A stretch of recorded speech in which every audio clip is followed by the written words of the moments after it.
In this video, you're going to learn how to overthrow your HOA. Just like that. There you go. You're welcome. No, not like that. Or if you're going to do it like that, at least invite me.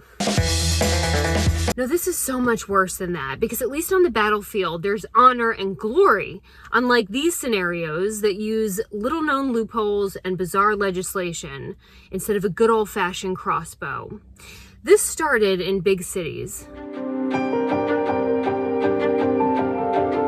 An investment firm starts buying up units within an HOA community, typically condos, and then sends out a letter to the remaining owners that the HOA is going to be dissolved and, get out.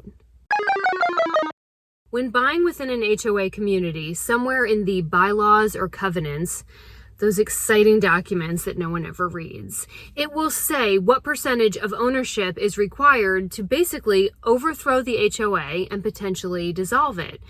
That number, and this varies very much by states and communities, but it can be and is typically 80%. Once the firm removes the HOA, they've then been legally allowed to force a sale on the remaining units, the homeowners, at fair market value.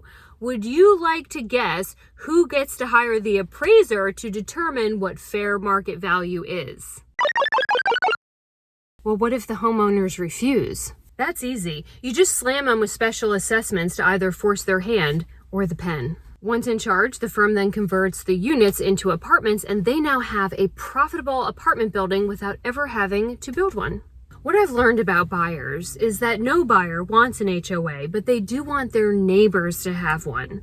No one should tell them what they should do with their property, but somebody needs to tell that guy. If you don't like your HOA, know that you also lose all the protections of an HOA when it goes away, and investment firms know that. Of course, this all adds a fresh new layer of hell for home buyers in an already stressful market.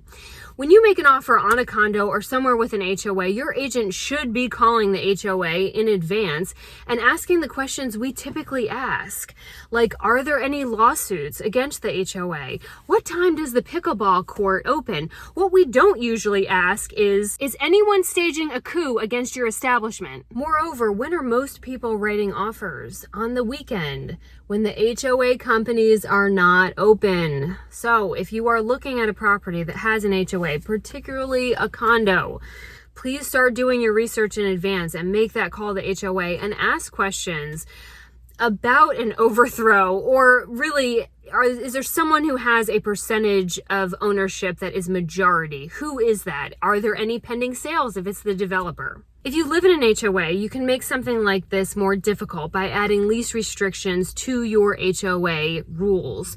But know that that also affects the small guy. Maybe there are individual owners who turn their units into rentals and are just trying to pay down the mortgage. If you get wind of something like this happening in your community, then you have to do the thing that needs to be done for all issues that you want to see change in. Show up, get involved, and vote. By not voting on the decisions that affect your HOA community, you're essentially saying, that's not my problem, and by doing so, can easily make it your problem.